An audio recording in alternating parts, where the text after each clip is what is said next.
Let's get it started. Let's get it started in here. And now it's time for another exciting adventure of Straight from the Hip with your host, Steve Aiken. Let's get it started in here.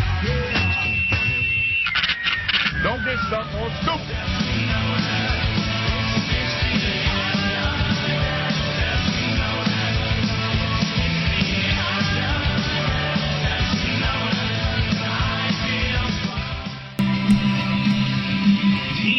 Hi, YouTube. Yes, I threw that at you. You weren't expecting that one, were you? Hi, YouTubers and Facebook likers alike. Welcome to another exciting adventure of current Christian commentary and news. Pastor Steve, what the heck was that?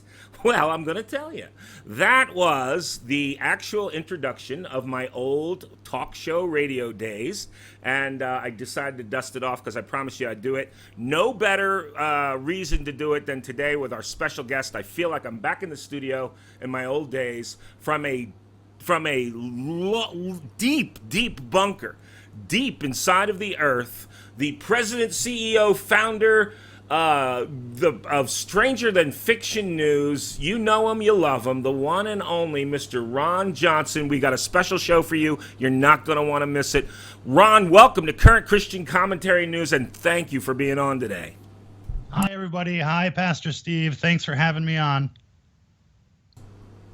Like me, don't know a GMO from an HMO, and I know some of your listeners are much more ahead of the curve in this regard, but tell us, what in the world are GMOs and why should we be concerned about them? Well, some people call GMOs Frankenfood. Some people call it an experiment. Other people call us the guinea pigs. No matter how you look at it, GMOs are bad news. They're not putting GMOs out there to make the food better. They're putting it out there to make more money. And we know the connection between greed and the products that they peddle out in the open market. And that connection is an evil connection. And when we look into the science of GMOs and what they are, it's horrifying. They are preying on the ignorance of the public. It's like Gruber said when they were talking about Obamacare. People are too stupid and naive to understand what is happening to them. And that's the same thing with the food supply, with the water supply, with the air supply. But here we're going to be focusing on the GMOs and what they are and the risks they represent to our society.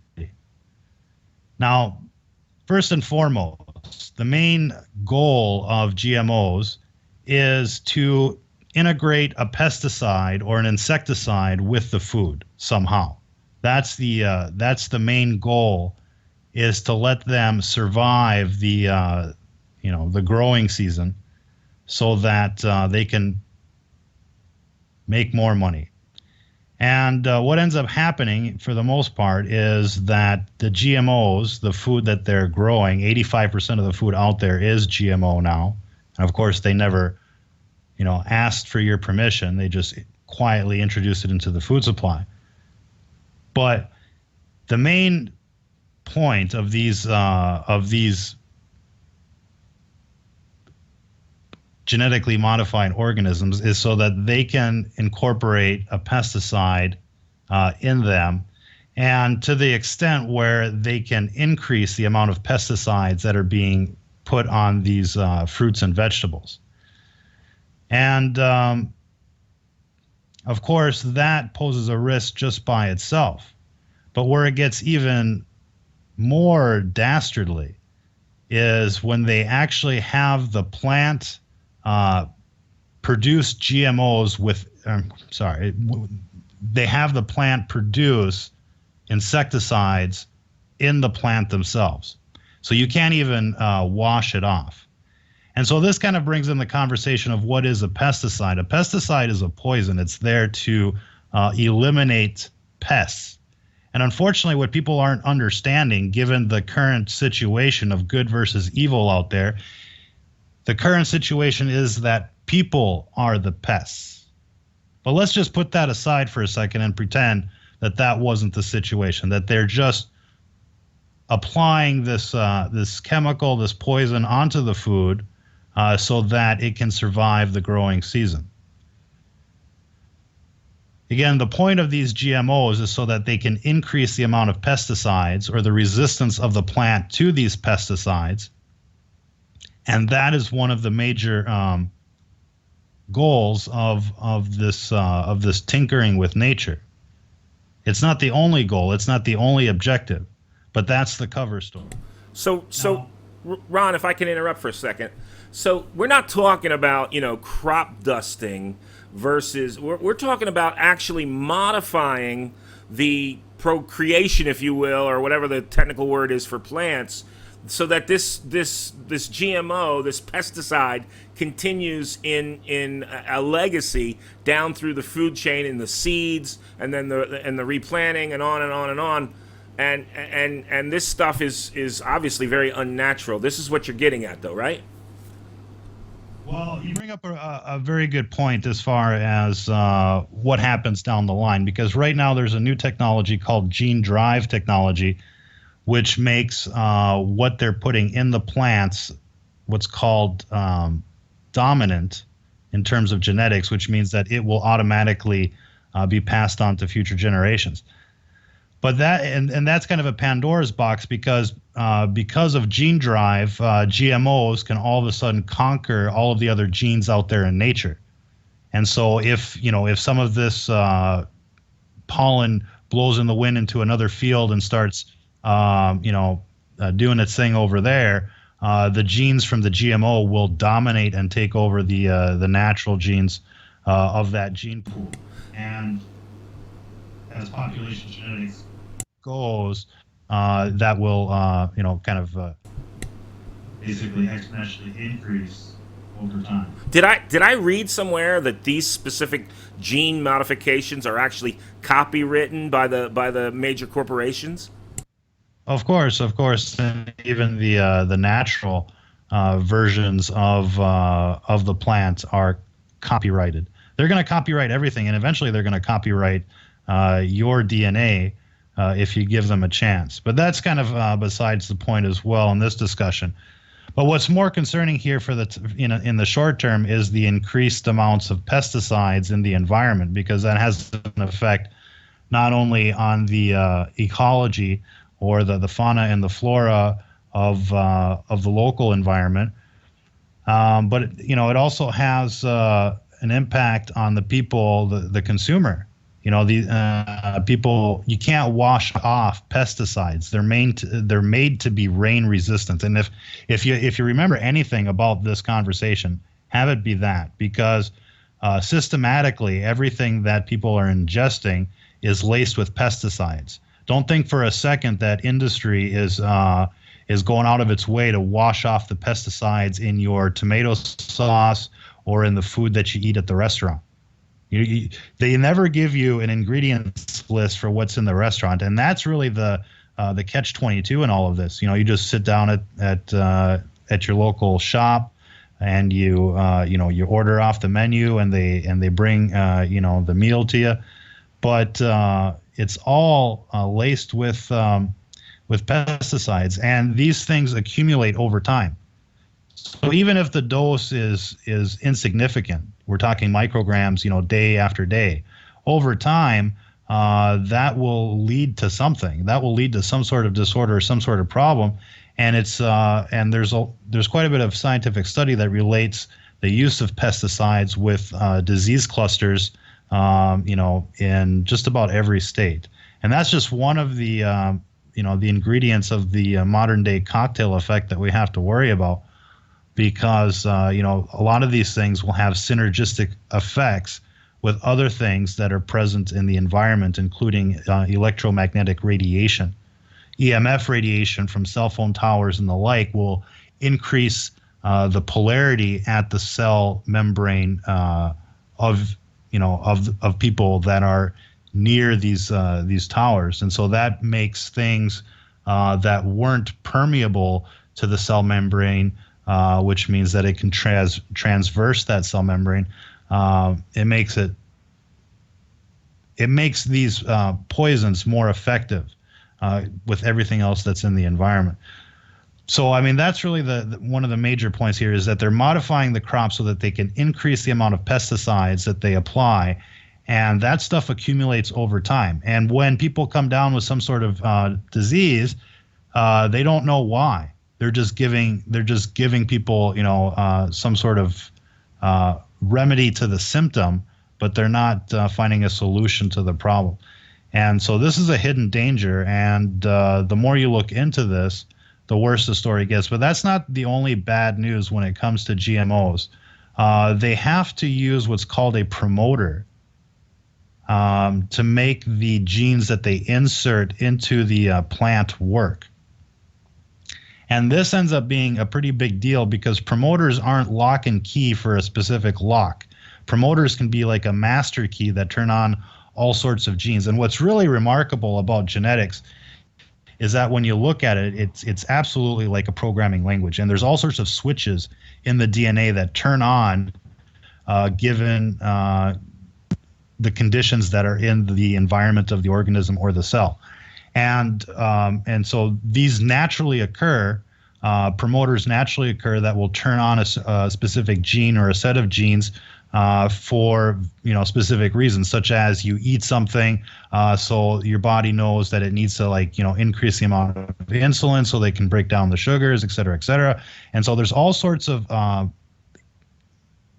mechanisms that are built into the programming language of the DNA that turn on if the right substances are present, and this is part of what's referred to as a metabolic pathway.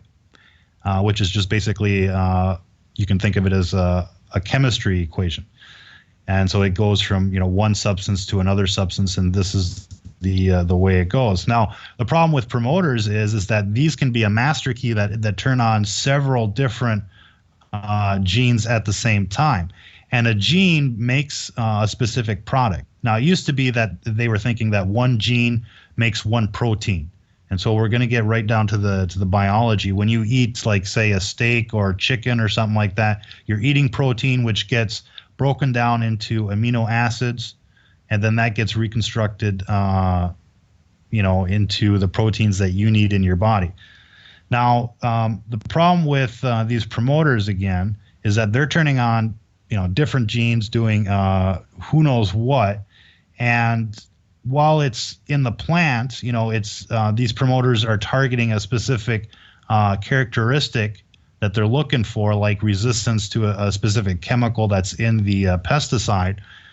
That promoter lingers with the food, and then it gets ingested by the consumer, and therefore, given that everything is basically a universal language in terms of genetics and chemistry, these promoters can have adverse effects on people, and we know that there's a link between all sorts of disorders and allergies that are linked to these promoters. And I don't want to get into the specifics of those diseases, because it has to deal with the gut, but it's rather embarrassing. Ron, surely the United States, being one of the most advanced countries in the world, surely the United States has put certain protections, consumer protections, in place to protect us from the food that we eat. Surely they're labeled, or what's the reality of what's going on right now in the GMO world?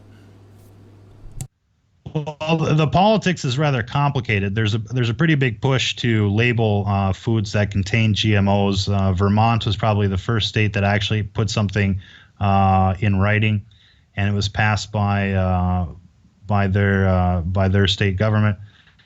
There was a concurring GMO bill on the federal level that was just passed. People have called this the Dark Act. I think they called it the Safe Food Act or something to that effect. But basically, it changed the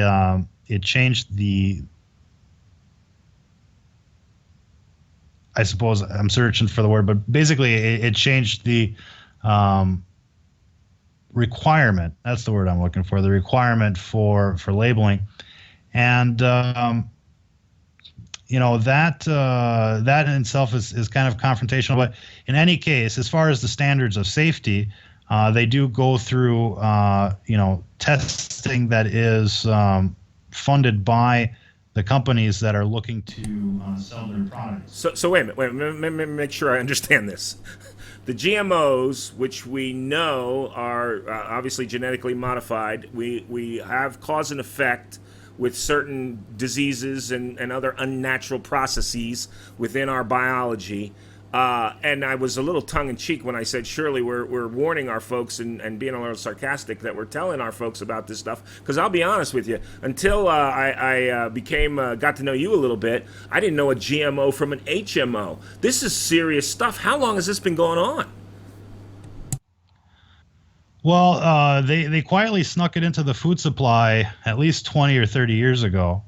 They started tinkering with stuff. And this isn't the idea of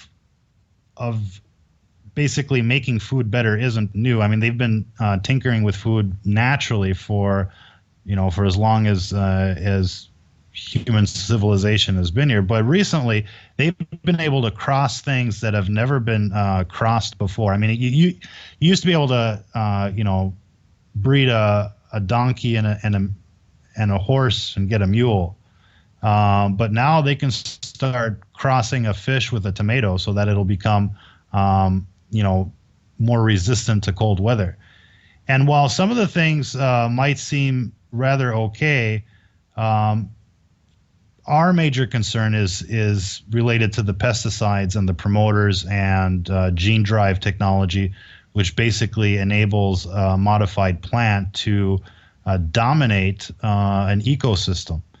And that'll go coast to coast on each continent without a problem, and that's a Pandora's box. So the exact same studies and research that apparently our government seems to be relying on with regards to our safety is the exact same studies and research that's being provided to by the people who stand to make the most money. Well, of course, it's about the money. It isn't about making a better product. It's about being able to make more money with their products, and that ends up being what they can harvest at the end of the season. And so it's about increasing yield. It's about being able to make food cheaper. And we know how that we know basically the relationship between price and quality. And as things become cheaper, the quality is less. And that's why you have to pay more now for organic products. You have to pay more for natural food, and you get to pay less for the pleasure of eating synthetic food. Unbelievable. I'm absolutely shocked. I guess I shouldn't be. I know that many of the listening audience here probably knows a heck of a lot more about this stuff than I do. But where's this all heading, Ron? Well, this is part of the transgenic agenda, and it's rather complicated. If you haven't ever heard of posthumanism, but I'm going to keep it simple. In the 1950s or so, they introduced an ideology called humanism in public schools, where they made humans the center of the universe, and this explains why we're having so many problems in society today. If you look at the changes in the fabric of our society in the past 40 or 50 years, it's huge. We've gone from, Leave It to Beaver and Andy Griffith, and we've made it to Beavis and Butthead. So obviously, this is a problem. It's what we're seeing. It's the explanation for why we're seeing what we're seeing in society today. And this comes back to the humanist ideology, where humans are the center of the universe, and it's basically secularism, statism, militant atheism. But now, that idea has evolved over the last 40 or 50 years, and now their end game is what's referred to as posthumanism. And so they're looking to make everything as synthetic and as unnatural as possible, because to evildoers, to them, synthetic, to them, evil is good. to them synthetic is good. And so they want to try and make things as artificial as possible, because for them, their end game is to evolve into a transgenic species that is partly merged or fully merged with the machines. And again, these might be rather big ideas for people that just kind of wanted to walk into a discussion about GMOs, and it's really hard to get people to wrap their minds around the big picture or the end game of what's going on. We've put out quite a few documentaries on the subject, but every head honcho of the big tech companies will tell you not only are they militant atheists or covert agents of the dark side who are pushing an anti-Christian agenda, but they will also tell you that they are looking to merge with the machines. And there's article after article, news report after news report out there right now that they're telling people, go ahead and get your chip, and things of that nature. And if we're ever going to get brain implants and cognitive augmentation implants, then we need to think about power supplies. And so they're full, they're fully dedicated to their cause, and that is what is kind of driving this agenda, because they know that as people consume products that are artificial in nature, that will render them, the consumer, less natural. And the reason for that is because we are what we eat. And so if we eat good products, natural products, we ourselves stay, natural as natural as can be. But as we consume artificial products, processed foods, and GMOs, then little by little, the composition of our bodies in terms of percentage becomes less natural, and that has a tendency to pull us towards the dark side, for the lack of a better term. And people may have realized this or may have not realized this, but certain objects will have an intrinsic positive or negative value to them based on certain factors. Things will be inherently good, as some things will be inherently evil, you can say, or dark. There's many passages that make the reference of light and darkness, and evil people preferred the night because their deeds were evil. So it's that kind of thing that we're dealing with. Yeah, no, and you touched on something, and I'm sure you understand it, but I don't know if I hope our folks caught it. One of the things that you said about the integration of AI and the human body, it leads me right to Revelation chapter 13, Ron. In the 14th verse, I won't spend a lot of time on this, but I want to read this to you, talking about the Antichrist system, the one world government, the new world order, or as George Soros is most recently referring to, the open society. The Bible says, and this is coming true right before our very eyes, and he deceives them that dwell on the earth by means of those miracles which he had power to do in the sight of the beast, that's the Antichrist, to them that dwell on the earth, that they should make an image to the beast, which had the wound by a sword and did live. Now listen to this. And he has power to give life to the image of the beast, that the image of the beast should both speak and cause those as many as would not worship the image of the beast should be, are you ready for it? Killed. The Bible says this is going to happen. I think we've seen the genesis of it right here, even with this introduction of GMOs into our food chain. I don't think I'm spinning this out of whole cloth. There's some scientific evidence to what we're saying here.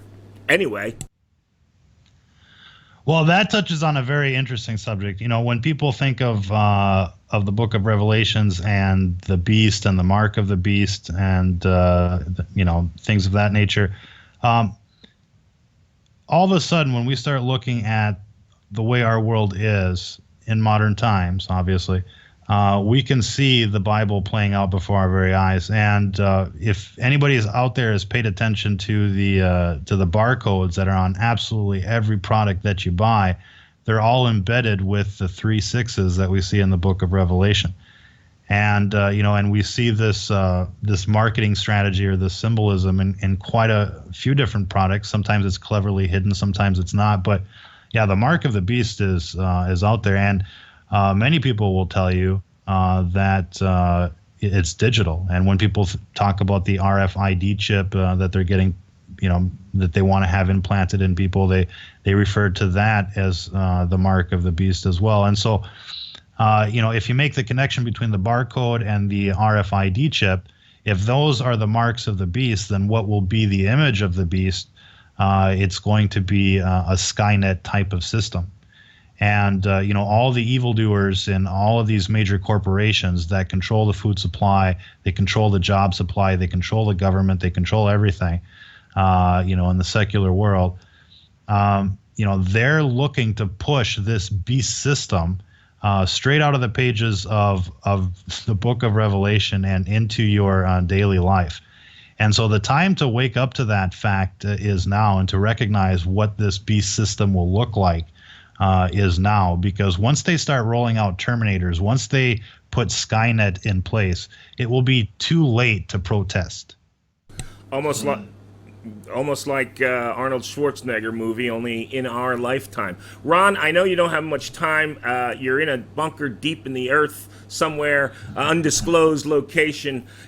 My daughter Sarah, she has 3 little children, and she's as concerned as any mother could be about these GMOs, and what can folks do? On the end of your video, a lot of times you say, if you're listening to this, you are part of the resistance. What can we do to combat, strike a balance, help ourselves? What in the world can we do against these giant corporations that are influencing lawmakers in this case? What can we do? Well, raising awareness is key here. Recently, we saw the TTIP, which was the Trans-Pacific or Trans-Atlantic Trade Agreement, fall off the face of the political spectrum. And that happened because people raised public awareness. Corporations are still sensitive to that fact. And so right now, that's the best course of action. Keep, spreading the message. Everybody's got a gift. Everybody's got a talent. Put it to good use. Stay busy. Even though even though it looks like it's David versus Goliath out there, we know who wins at the end of the story. So everybody's got to stay busy, and use your talents. Put out a message any way that you can, and even if you only reach 100 people a day, you multiply that by the millions of people that are concerned about these issues. That can have a tremendous impact. So everybody's got to do their part, and keep putting the message. And every time that you put out a message that people are spending time looking at what you're suggesting for content, they're not soaking in the content from the mainstream media, which is trying to brainwash them. Basically the mainstream media is nothing more than a spokesperson for the major corporations. And so we need to pull people away from that brainwashing, away from that ministry of untruth, away from that beast system, and bring them into an environment where they can start talking about things that matter. You have to control the narrative. You're going to be hearing that term quite a bit. Everybody's trying to control the narrative. Everybody's trying to control the conversation. They want you to be focused on sports. They want you to be focused on mindless fluff. Don't fall for that trap. Once you get on that road to holiness, you never look back. So control the conversation, do your part, stay busy. You got a talent, use it. And if you're listening to this, you are the resistance. Go out there and make a difference. Ron, thank you so much. Ron Johnson of Stranger Than Fiction News. Of course, you'll see his Facebook page, and I've been playing your one of your videos here. Please subscribe to Ron. He's as informative as any citizen I've ever known in my life. I greatly appreciate his work and the work of his team. God bless you, Ron. Hey, listen, man, I hope you know the Lord, because literally, as Ron pointed out, men love the darkness rather than the light, but I hope you know the Lord Jesus Christ is your Savior. Man, oh man, it really is the end of the world as we know it, but I feel fine. God bless, and we'll see you next time. Best of wishes to you and yours out there, and if you're listening to this, you are the resistance.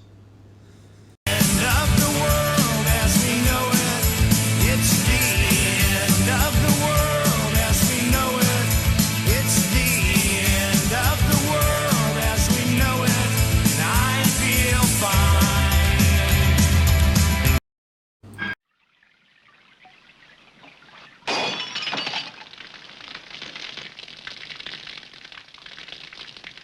This house is sure gone crazy.